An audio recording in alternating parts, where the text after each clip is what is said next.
Olá a todos e boa tarde.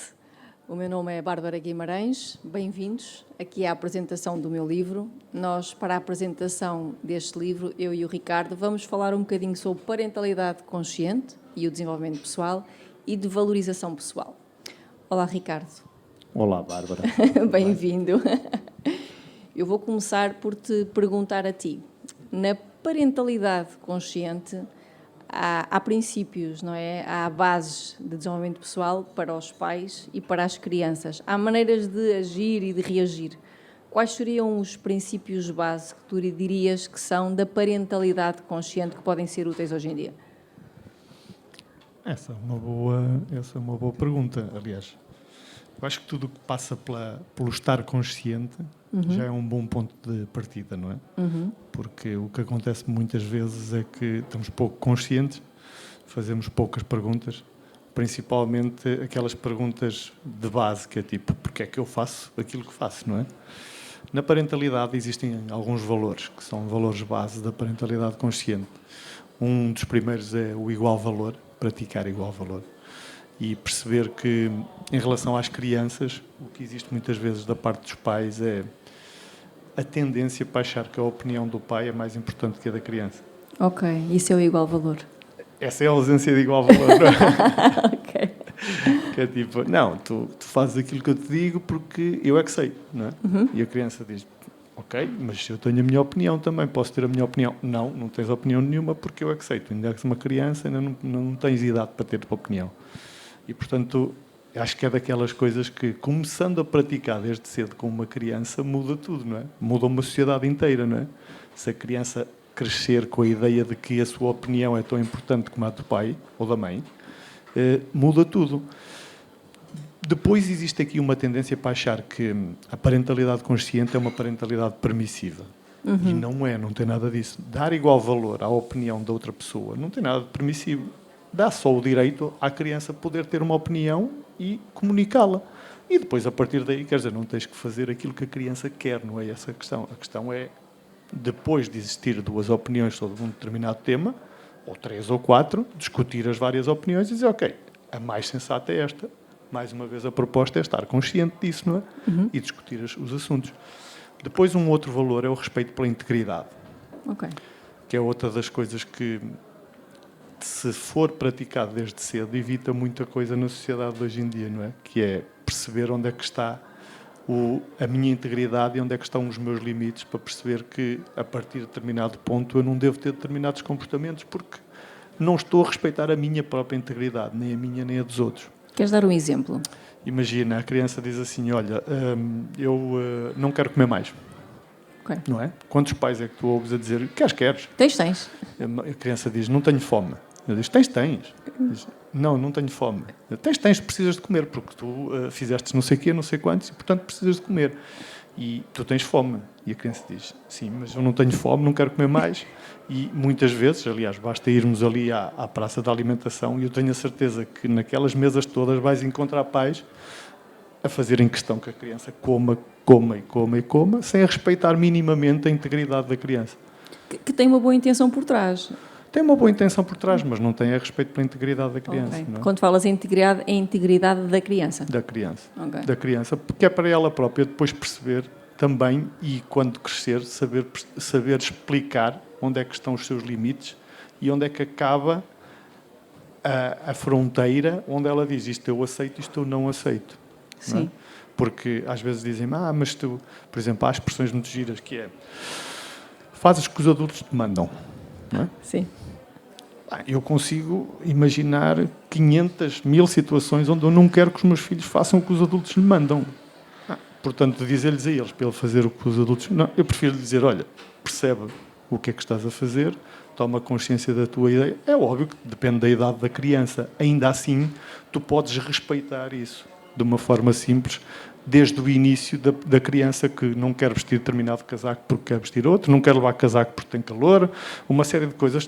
Temos que respeitar a integridade da criança.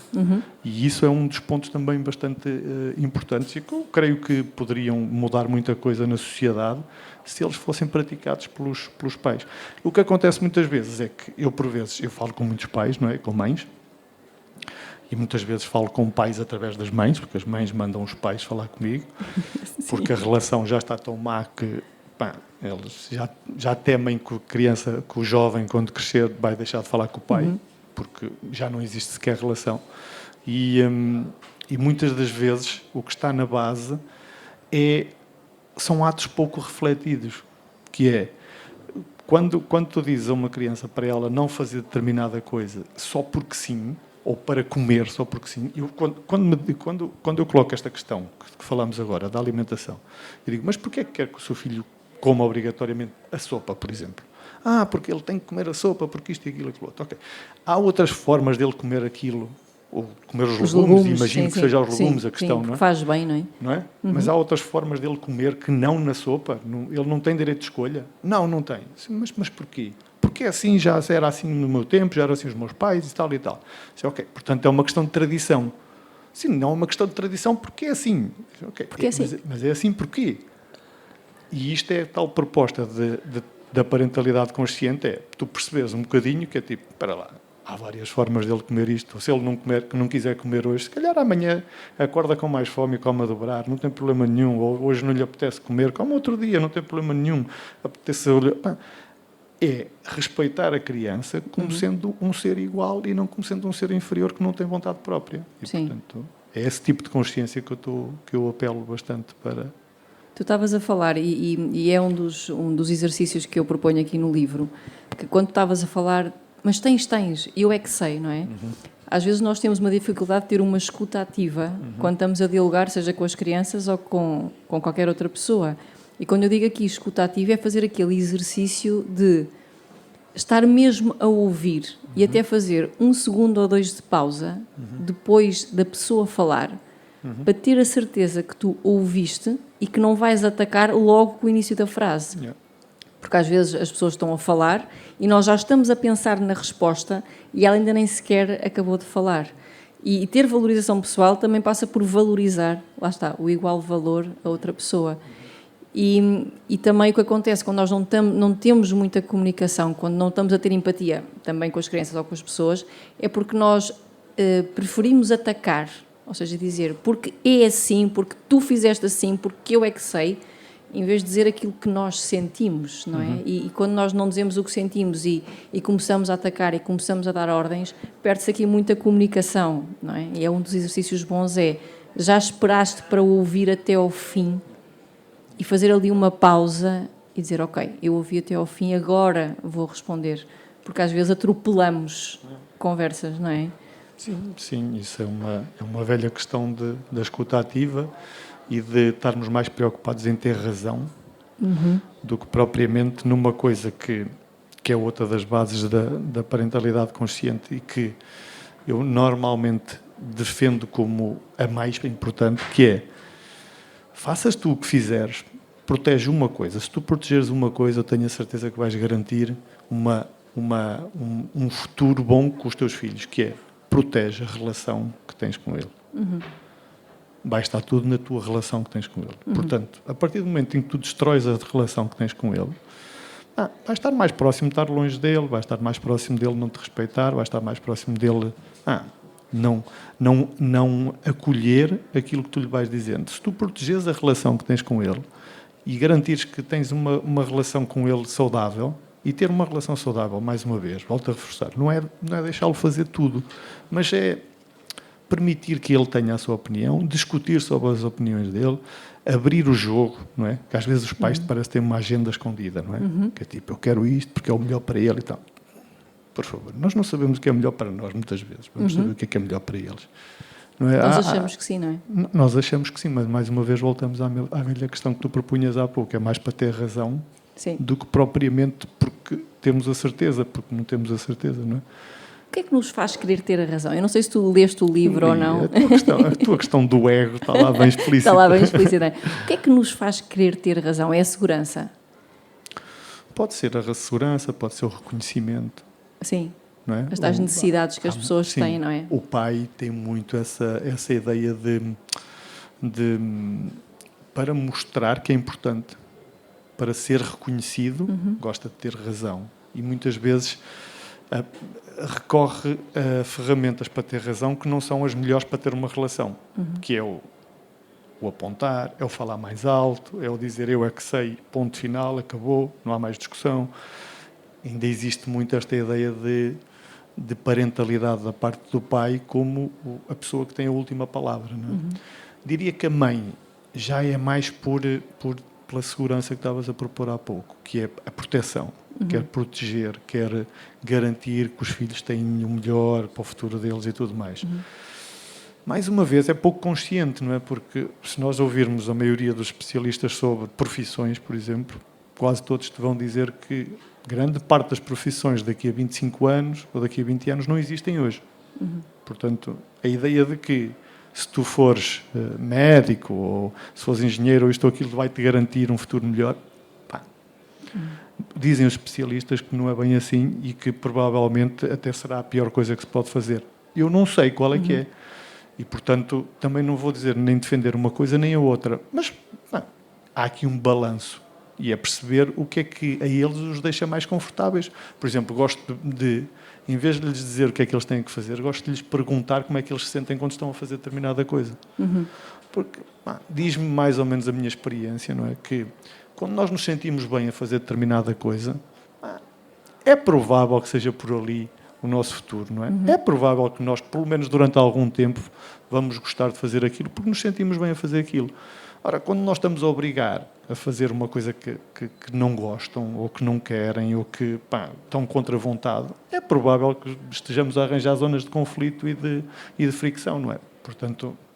Isso também fala aqui no livro, que é o alinhamento. Sim. Não é? Quando nós alinhamos os nossos valores com os nossos objetivos, que parece assim uma coisa estranha, valores, objetivos, mas é aquela pergunta, às vezes as pessoas chegam até mim e dizem-me assim, eu não estou bem onde estou, mas eu não sei bem o que é que quero. E aquela pergunta de, já perguntaste, o que é importante para ti? Não é? O que é importante para mim? Às vezes esta pergunta é fundamental, dizer assim, o que é importante para mim? E às vezes são 5 palavras-chave. Importante para mim é a liberdade, é conexão, é importante para mim ética, é importante para mim a sinceridade, é importante para mim contribuir. O que é importante para mim? E ao nós sabermos o que é importante para mim, mais facilmente nós vamos conseguir decidir no dia-a-dia. E eu, se tiver dúvida entre uma decisão ou outra, entre um emprego ou outro, entre ir por o caminho A ou pelo caminho B, se eu souber que é importante para mim A, B, C ou D, eu digo, ok, a solução A vai de encontro a isto que é importante para mim, a solução B vai ao encontro disto que é importante para mim, okay? Então qual delas está mais alinhada comigo? E assim, se nós tivermos este objetivo alinhado com os nossos valores, nós vamos nos sentir, lá está, melhor a fazer aquilo que vamos fazer. E às vezes as pessoas não se perguntam perguntas simples, que é, o que é importante para mim? E depois de fazer a pergunta, não é? Há aquele outro processo do coaching base, o que é que está a acontecer, não, o que é que queres que aconteça e depois como é que vais fazer para chegar lá. Depois nós sabemos o que é importante para nós, depois vem um desafio a seguir, que é como é que eu vou fazer agora para implementar isto na minha vida, que é muito do que aparece aqui no livro, não é? Eu dou exercícios para as pessoas, para já que não têm clareza. Vamos pôr aqui 3 pontos-chave que nós os dois conhecemos de coaching. Há 2 perguntas-chave sempre que nós queremos tomar uma decisão ou sentimos que estamos numa situação de desalinhamento, ou estamos numa discussão, ou estamos numa reunião e algo nos diz que se está a passar. É bom nós sairmos por uns momentos do cenário e fazer 3 perguntas-chave, que é, o que é que está a acontecer? O que é que está a acontecer agora? E depois perguntar, ok, e o que é que eu quero que aconteça? O que é que eu quero que seja diferente? E a terceira pergunta é, como é que eu vou fazer para chegar lá? E isto pode ser uma reflexão de horas, de dias, de meses, ou pode ser uma reflexão de uma reunião. Ok, eu estou nesta reunião, isto não está a soar bem, o que é que está a acontecer? O que é que eu estou a sentir? O que é que eu quero que aconteça nesta reunião? Como é que eu vou fazer para chegar lá? Às vezes podem ser 3 perguntas muito rápidas, mas isto cria aqui um alinhamento entre a pessoa que eu sou, aquilo que eu quero e aquilo que eu vou fazer, não é? que é um pouco o que estás a fazer também em relação às crianças. Se elas estiverem a fazer aquilo que está alinhado com elas, em princípio, aquilo diz qualquer coisa sobre aquilo que as pessoas querem, não é? Sim, tu levantaste aí várias questões bem interessantes. E que diz muito daquilo que é a autoestima da criança quando ela for grande. Que aquilo primeiro que tu estavas a propor é a autenticidade, não é? Só que há aqui uma questão de autenticidade ligado à intenção. E eu já chego às perguntas que tu estavas a falar a nível do coaching, que é, a maior parte das vezes, a autenticidade não é praticada porque existe a tal agenda escondida, não é? Queres explicar aqui um bocadinho o que é autenticidade para ti? Imagina, tu até sabes que no fundo, tu preferes algo mais artístico. Imagina, estamos a falar de crianças. Tu até preferes algo mais artístico. Até és uma pessoa que naquilo que tu propunhas de alinhamento, dizes assim, pá, eu sou uma pessoa que presta atenção ao design, sou uma pessoa que presta atenção à arte, sou uma pessoa que gosta de ler, gosto disto, gosto daquilo. Só que eu acho que isso não é o melhor para os meus filhos. Eu acho que o melhor é eles serem engenheiros ou ser médicos, porque isso é que garante. Há aquela crença do não dar dinheiro, não é? Há muitas.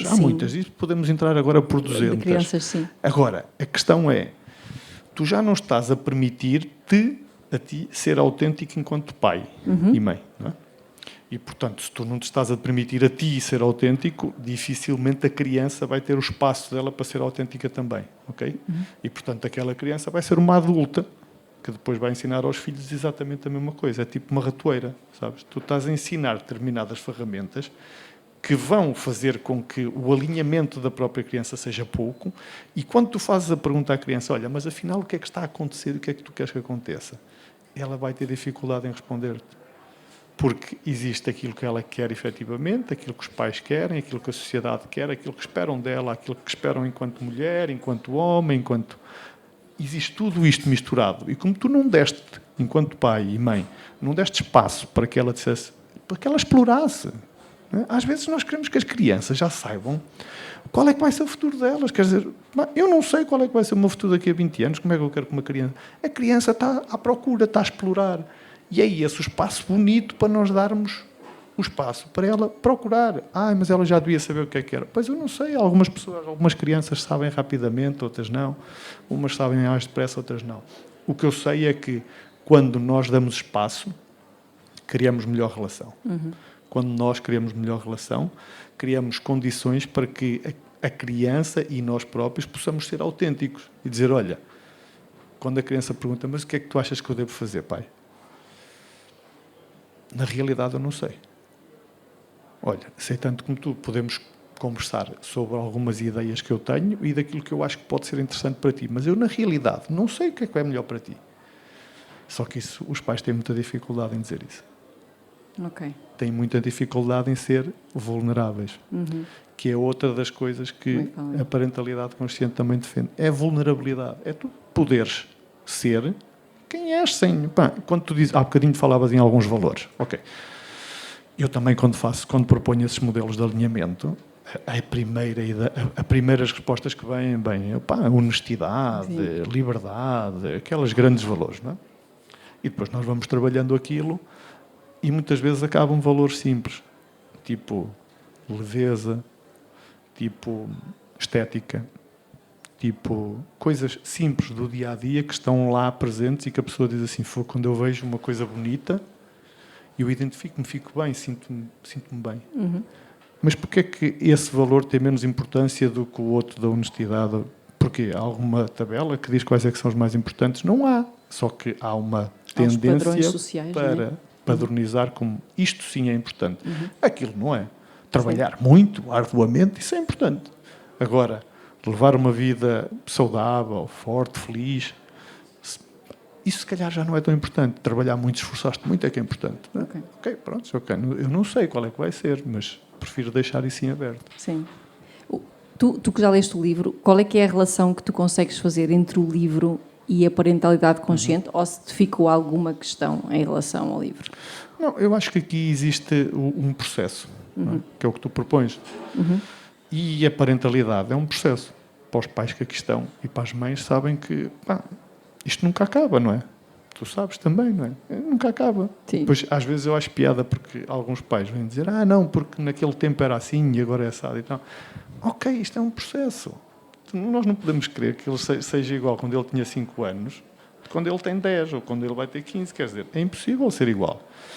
Portanto, aquilo que eu vejo no teu livro é a porta de entrada, é o início. É começares a fazer o processo. Mas começares a fazer o processo conscientemente daquilo que estás a fazer.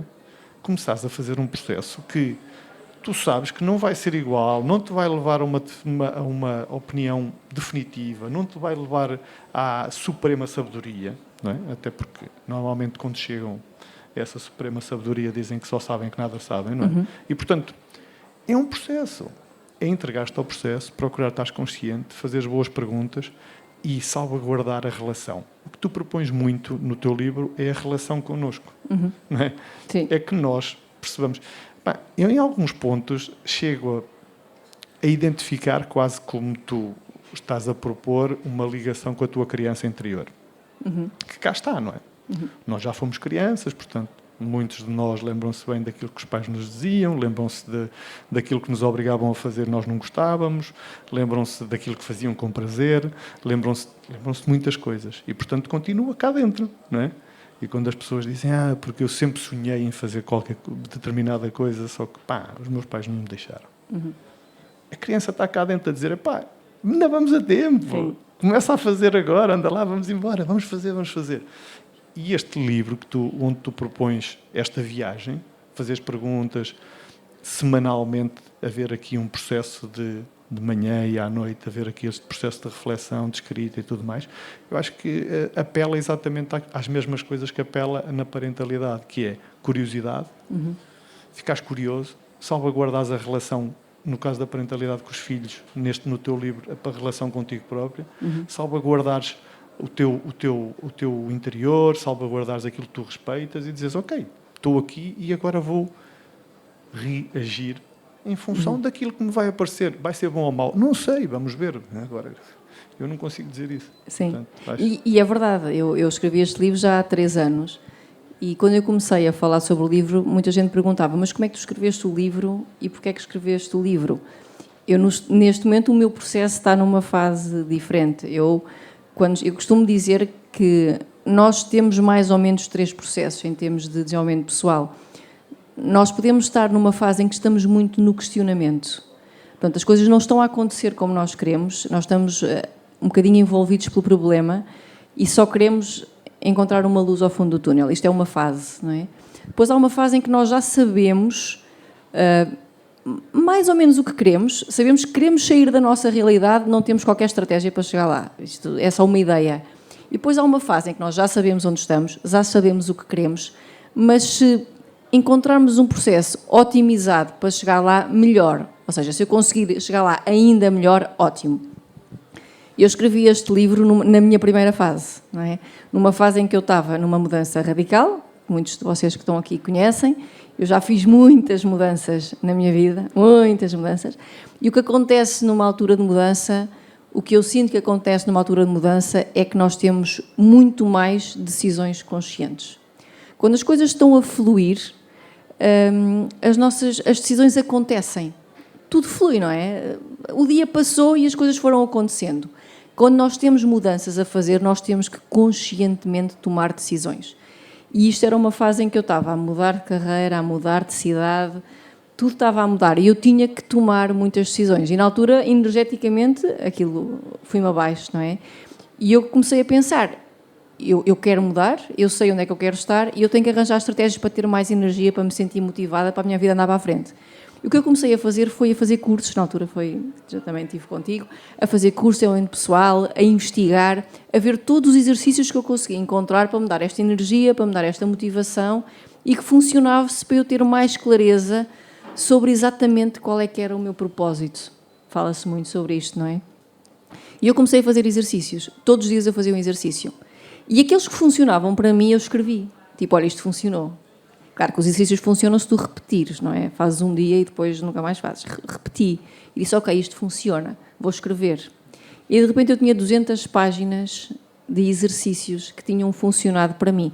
Uns de coaching, entretanto uns de PNL, uns de desenvolvimento pessoal, uns que vinham da parentalidade, uns que vinham do mindfulness. E eu pensei, o que é que eu vou fazer com 200 páginas de exercícios? Não é? Tenho isto no computador. E foi o que eu pensei, vou escrever um livro. Foi por isso que o livro apareceu. Tipo, se isto funcionou para mim, acredito que isto, nesta fase em que as pessoas estão a questionar como é que eu posso sair daqui, como é que eu posso ser melhor, como é que eu posso ganhar mais autoestima, o que é que eu posso fazer?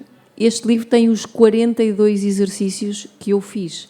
E por isso é que o livro se desenvolve em 42 dias, em que cada dia há um exercício para fazer, com uma pequena introdução de manhã e depois uma conclusão à noite.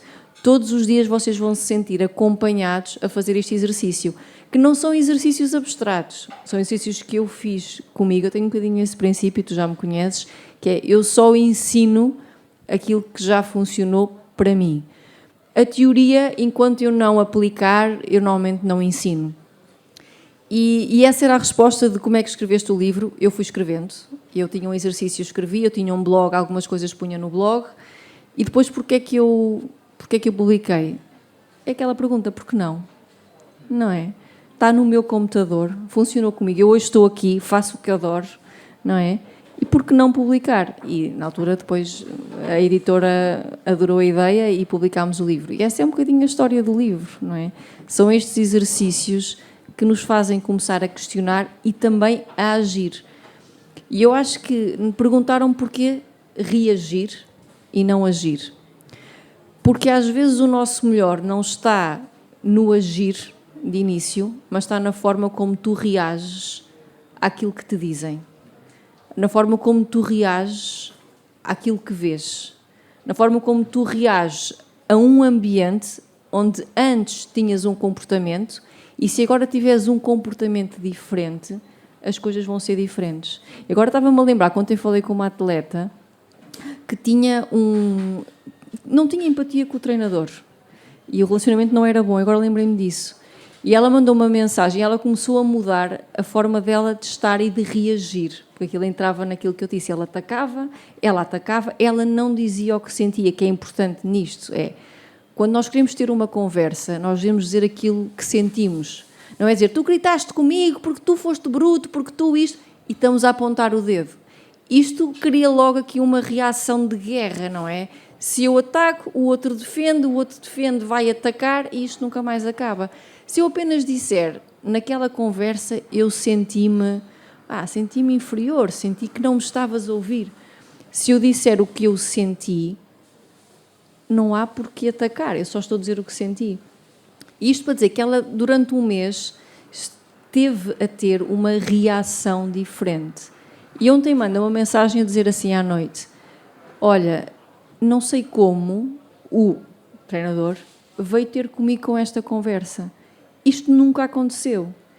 E eu só lhe disse, às vezes, só por as pessoas terem uma reação diferente ou um comportamento diferente, convida outras pessoas a terem um comportamento diferente connosco, não é? E daí o nome saber reagir e não agir. Não é só sobre a ação, também é sobre a reação. Isto é um convite que eu faço. O livro é muito sobre reflexão, sobre experimentar. Tem exercícios, experimentem. Pode ser que funcione convosco como funciona comigo, ou não, não é? Somos todos diferentes. E esse é um bocadinho o convite do livro. Sim, eu também interpretei da forma que estás a propor. Eventualmente a reação será algo que tu fazes face a um estímulo, não é? E o estímulo não precisa de... Tu, na realidade, tu estás sempre a reagir face a alguma coisa, não é? Porque a tua ação é porque existiu alguma coisa antes, existiu algum estímulo antes. Sim. Um pensamento, uma sensação, uma emoção ou um estímulo que veio de fora. Mas o estímulo também pode ter vindo dentro de ti. Portanto, será sempre uma forma de tu reagires a algo que chegou até ti. Verdade. E por isso, essa tua proposta e os modelos que propões aqui ao longo destes dias todos é interessante porque dá-te ali um espaço onde tu tens o estímulo, não é? E depois tens a tua ação, não é? E há aqui um espaço que é entre o estímulo e a reação, não é? Como dizia agora esqueço-me. A man searching for a meaning. Ok, eu já me lembro. E ele dizia exatamente isso, que a tua liberdade está nesse espaço e na tua decisão. Mas esse espaço, se tu conseguires aumentar este espaço entre o estímulo e a tua reação e a tua ação, é onde tu ganhas a capacidade de tornares consciente em relação à tua reação, em relação à tua ação, não é? É nesse espaço que tu dizes assim, para lá, eu tenho aqui 2 ou 3 hipóteses de reagir, posso falar daquilo que estavas a propor há pouco, de uma comunicação não violenta, que é, falo dos meus sentimentos, digo o que é que senti, e isto cria um espaço diferente, mas posso fazer uma pergunta, posso fazer uma exclamação, ou posso simplesmente responder no mesmo tom, não é? Na mesma forma. Mas já tiveste tempo para ter consciência daquilo que estás a fazer. E essa é a proposta, não é? Que nós possamos estar conscientes também na parentalidade daquilo que estamos a fazer. E não só fazer porque sim.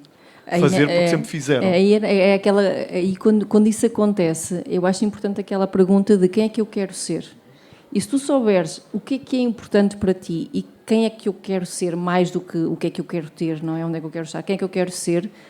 Tu vais perceber qual é que é a resposta mais adequada para ti. Tipo, então eu vou dar espaço, eu vou fazer silêncio, eu vou questionar, eu vou atacar outra vez. Quem é que eu quero ser? E o que é que está mais alinhado com isto, não é? E o livro, eu acho que a vida toda é muito mais leve se nós questionarmos, não é? Se nós estivermos sempre a perguntar, ok, como é que isto podia ser melhor para mim? O que é que me faz bem agora? E decidir em relação a isso, porque o que acontece é que nós muitas vezes decidimos em função dos outros, para agradar aos outros, não é? Porque os outros acham que é melhor, porque assim é mais fácil. Mas está na base daquilo que te ensinaram, não é? Pois, voltamos aos padrões. Voltamos outra vez à parentalidade. Ensinaram-te a agir em função daquilo que é aceitável e aquilo que está correto e que está bem, não em função da tua opinião. Sim. Mas qual é que é a tua opinião, então? Eu acho que devíamos fazer assim. Ok, podemos experimentar. Vamos ver. Eu agora deixo aqui, para terminar a palestra, eu deixo aqui um convite. O livro é muito sobre poder pessoal e valorização pessoal. E há um exercício que eu faço em sessão e que acho que vejo que é poderoso, que é o exercício de consciência. É quando vocês quiserem saber algo sobre vocês, tipo, como é que está a minha confiança? Ou como é que está a minha liberdade? Como é que está a minha relação com o meu treinador, com o meu filho, com o meu pai? É classificarem de 0 a 10 o que é que está a acontecer nesta minha relação. E vocês dão uma pontuação. 5, imaginem. Ok. Depois fazem as 3 perguntas base. Então, o que é que está a acontecer para eu dizer que tenho um 5? E o que é que eu posso fazer para aumentar esta classificação, por exemplo, 2 pontos? Imagino que eu quero então passar para 7. O que é que eu posso fazer para passar esta classificação para 7? E aí depois começar a agir em relação a isso. Como é que nós agimos? As pessoas às vezes perguntam, mas como? É fácil. Pensem assim, o que é que eu amanhã posso fazer de diferente que me vai ajudar nesta mudança? E é o que é que eu posso retirar, que hábito eu posso retirar, que comportamento eu posso retirar e por qual comportamento eu vou substituir. O que é que eu vou fazer diferente? E só aí de fazer estas perguntas, de 0 a 10, quanto é que isto está? O que é que está a acontecer? O que é que eu quero que aconteça? O que é que eu vou mudar? Vocês todos os dias vão poder mudar. Se calhar fazer mais silêncio, se calhar falar mais pausadamente, se calhar ouvir mais, se calhar dizer um não que nunca disseram. Nós muitas vezes dizemos sim, só porque sim é fácil e na realidade sentimos que é não. E o convite, o livro é este convite. Façam um exercício destes todos os dias para qualquer área. E eu acho que a valorização pessoal, acredito que vai ser transformadora. Sim, concordo. O autor, by the way, era Viktor Frankl. Ok. Lembraste? Sim, lembrei-me. Sim, essa proposta, no caso da parentalidade, eu acompanho sempre essa proposta com aquela que eu falei há pouco, que é, sabendo que o mais importante agora é a relação, ok. O que é que eu posso fazer diferente depois com as tuas relações? Ou seja, se tiveres uma intenção já definida antes de o que é que eu quero fazer, não é? Ajuda muito. Não, essa pergunta da intenção está aqui no livro imensa. Isso era outra meia hora. Isto é uma pergunta poderosa de quando vocês quiserem tomar decisões na parentalidade. Não sei como hei de falar do meu filho, não sei o que fazer. É aquela pergunta, qual é que é a tua intenção como pai? Eu quero ser um pai presente. Ok, o que é que faria um pai presente? É simples. Eu tenho um relacionamento mau com XY. Qual é que é a tua intenção como filha? Qual é que é a tua intenção como esposa? Qual é que é a tua intenção como amiga? Eu quero ser um amigo amável. Ok, o que é que faria um amigo amável? E as questões são ótimas para nós depois começarmos a agir de maneira diferente. E depois tudo se alinha outra vez, não é? Quem é que eu sou, quem é que eu quero ser, não é? E por aí fora. Sim, sim. Eu gosto dessa proposta do... Eu acho que nós, na realidade, pais, filhos, companheiros, profissionais, nós, na realidade, nós já sabemos o que é importante, ok? Nós já sabemos qual é que é a resposta, nós já sabemos o que é a coisa certa para fazer, nós já sabemos isso. Só que depois vamos para aqui. E quando vamos para aqui, depois perdemos a oportunidade de fazer aquilo que já sabemos que é o correto. E depois andamos anos para fazer uma coisa que tu já inicialmente já sabias que era aquilo que era correto. Mas a questão é como é que passas daqui para agir. Não é? Fazes. Pois, fazes. É simples. Há vezes que é melhor fazer e depois pensar. Às vezes é assim, há muitas vezes digo... que é melhor pensar, mas eu acho que cada vez mais é melhor fazermos. para e faz. Pensamos. Exatamente. Okay. Olha, obrigada a todos por terem vindo. Obrigado, Bárbara. Obrigada, Ricardo. Um beijinho.